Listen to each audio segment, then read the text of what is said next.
ایسا علماء مراجع نے اس بات کو بہت پسند فرمایا ہے کہ مومنین کرام اپنی محافل اور اپنی مجالس اور اپنے پروگرامز کا آغاز حدیث قصہ سے کریں،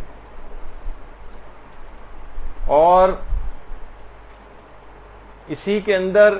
جبکہ ہمارے جتنی بھی تقاریب خوشی کی ہوتی ہیں جیسے شادی وغیرہ، اس کی بھی ابتدا بھی اسی سے ہوتی ہے، اگرچہ بعد میں اس کے اندر کچھ حرام کام لوگ شامل کر دیتے ہیں۔ تو دیکھیے یہ جو محافل ہیں یہ اتنی بابرکت ہیں کہ جس کے اندر حدیث قصہ پڑھی جاتی ہے، جس میں دعائے توسل پڑھی جاتی ہے کہ آیت اللہ بہجت فرماتے تھے کہ مجالس حدیث قصہ میں اور مجالس توسل میں پنجتن پاک کا اور امام زمانہ کا آنا، اللہم صلی علی محمد و علی محمد،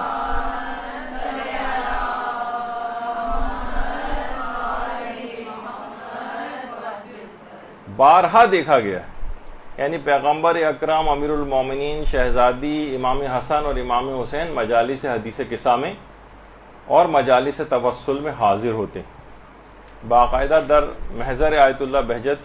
کے نام سے جو کتاب ان کے حالات زندگی پہ شائع ہوئی ہے، اس میں پہلی جلد کے اندر بھی یہ بات آیت اللہ بہجت کی تحریر کی گئی۔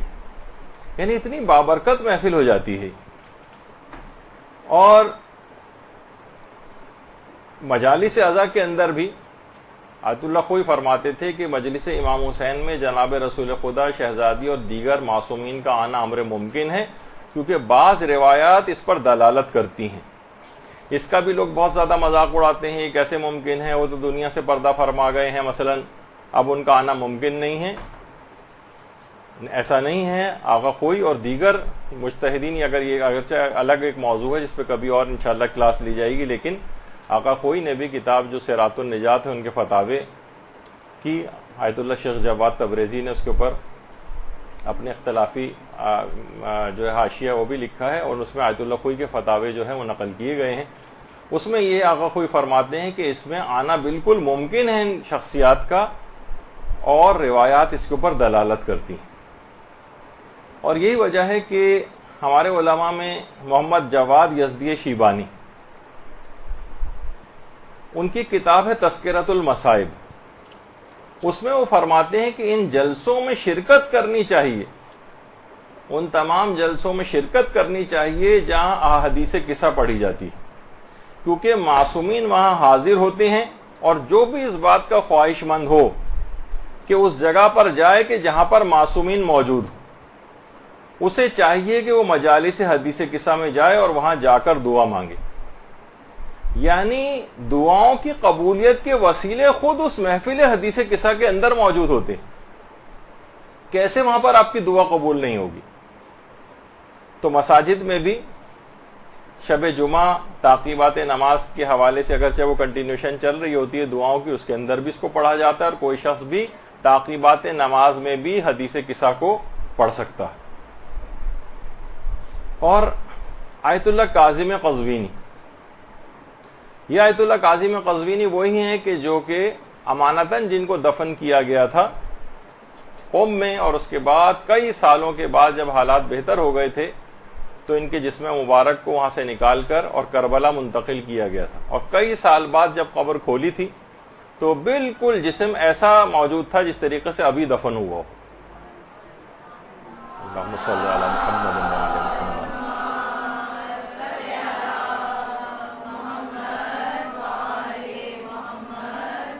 اور انہوں نے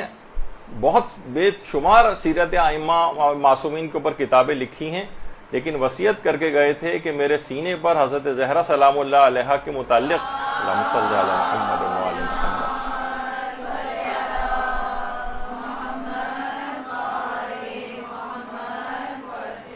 جو کتاب میں نے لکھی ہے ان کی سیرت پر، وہ میرے سینے کے اوپر رکھی جائے۔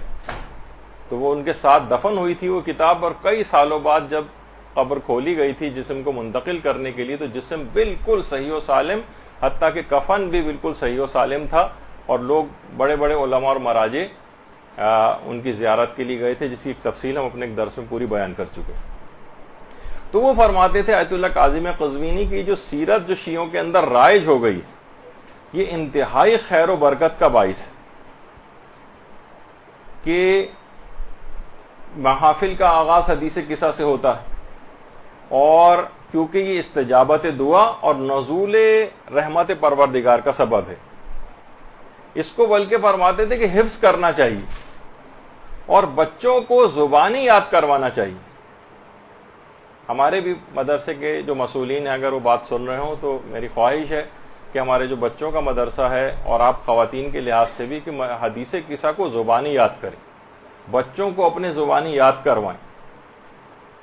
بڑے بڑے علماء حدیث قصہ کو حفظ کرتے ہیں باقاعدہ، خود ہمارے مدرسے کے سرپرست اعلیٰ مولانا غلام علی وزیری صاحب جب بھی کبھی یہاں پر پڑھتے ہیں شب جمعہ حدیث قصہ تو بالکل زبانی پڑھتے ہیں، حفظ کی ہوئی ہے انہوں نے۔ اور بڑے بڑے آیت اللہ سید مرتضی موحد ابتہی روزانہ اس کو پڑھا کرتے تھے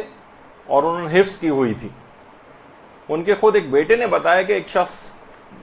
کے بچے کی زبان میں لکنت تھی،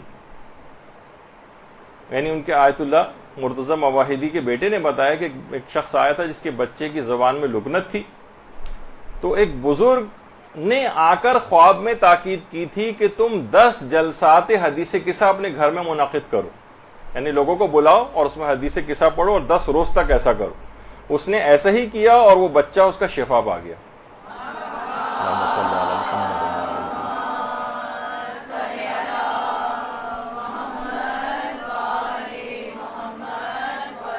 اسی طریقے سے ہمارے علماء جو اس کی تاکید کرتے رہے، مثلا آیت اللہ طیب زادہ اصفہان کے ایک عالم دین تھے بہت بڑے آیت اللہ، ان کے پاس تو جب بھی کوئی شخص کسی بھی مسئلے کے حل کے لیے آتا تھا وہ سوائے تلاوت حدیث قصہ کے کوئی عمل بتاتے ہی نہیں تھے۔ اور اصفہان میں یہ بات اتنی مشہور ہو گئی تھی کہ پورا شہر اصفہان اس پر عامل ہو گیا تھا، جہاں کوئی مشکل اور پریشانی اور کوئی بھی حاجت درپیش ہوتی تھی حدیث قصہ ہی فوراً پڑھا کرتے تھے۔ تو بہرحال یہ تمام چیزیں ایسی ہیں کہ اس کو اس لحاظ سے اس کے اوپر عامل ہونا چاہیے۔ اور بڑے علماء اور مراجع نے جو اس سلسلے میں تاکیدات کی ہیں، خاص طور پر عرفا نے، جیسے آیت اللہ رضا بہاؤالدینی، وہ خود فرماتے ہیں، ایک دفعہ میں نے کبھی واقعہ پڑھا بھی ہے کبھی ہاں، کہ جب ایران عراق جنگ ہو رہی تھی اور صدام نے ارادہ کیا تھا کہ وہ قم پر بمباری کرے گا، تو لوگ بہت پریشان ہوئے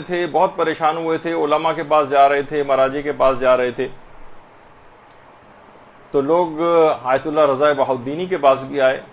کیونکہ عرفا میں ان کا شمار ہوتا تھا کہ آپ دعا کریں اس مصیبت سے ہمیں نجات ملے، شہر کی بڑی بے حرمتی ہو جائے گی، معصومہ کا روضہ یہاں پر ہے۔ تو آیت اللہ رضا بہاؤالدینی نے توسل کیا اور حضرت زہرا سلام اللہ علیہا کی طرف سے اللہم صلی علی محمد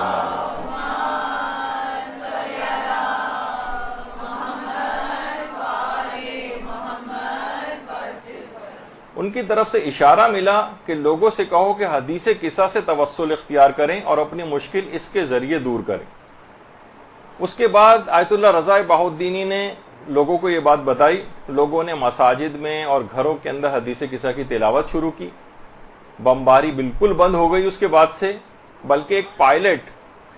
پائلٹ جو کہ جہاز سے بم گرانے کے لیے آیا تھا، اس نے خود ہی اپنے جہاز کو وہاں پر گرا دیا اور خود وہ بچ گیا تھا۔ جب وہ گرفتار ہوا اور اس کا انٹرویو لیا گیا تو اس نے کہا کہ جیسے ہی میں شہر قم کے اندر داخل ہوا، دیکھا کہ آنکھوں سے شہر پورا غائب ہو گیا ہے اور نیچے صرف اور صرف مجھ کو پانی نظر آیا۔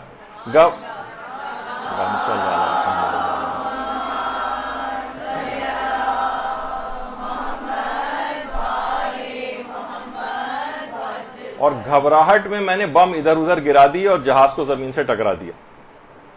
تو اس سے آپ اندازہ لگائیں کہ یہ کتنی مشکلات سے بچانے کا، لوگوں کو پریشانیوں سے بچانے کا انتہائی مجرب ہے۔ اس کی کتنے ہی دفعہ تاریخ کے اندر تجربات جو ہے وہ موجود ہیں کہ کتنی مجرب ہے یہ۔ اور آیت اللہ سید محمد رضا گل پائیگانی، انہوں نے تو باقاعدہ حدیث قصہ کے کتابچے چھپوا کر اپنے پاس رکھے ہوئے تھے۔ مختلف لوگ ان کے پاس آتے تھے کہ آغا یہ مشکل درپیش ہے، وہ مشکل درپیش ہے، تو ہر چیز جو بھی کوئی مشکل کے لیے آتا تھا وہ حدیث قصہ کا وہ کتابچہ اٹھا کے اس کے ہاتھ میں دیتے تھے اور کہتے تھے کہ لو اس کی تلاوت کرو اور اپنے مشکل کو دور کر لو. خود بھی جب کسی مشکل اور پریشانی میں ہوتے تھے تو ہمیشہ حدیث قصہ کو آیت اللہ گل پائگانی پڑھا کرتے تھے.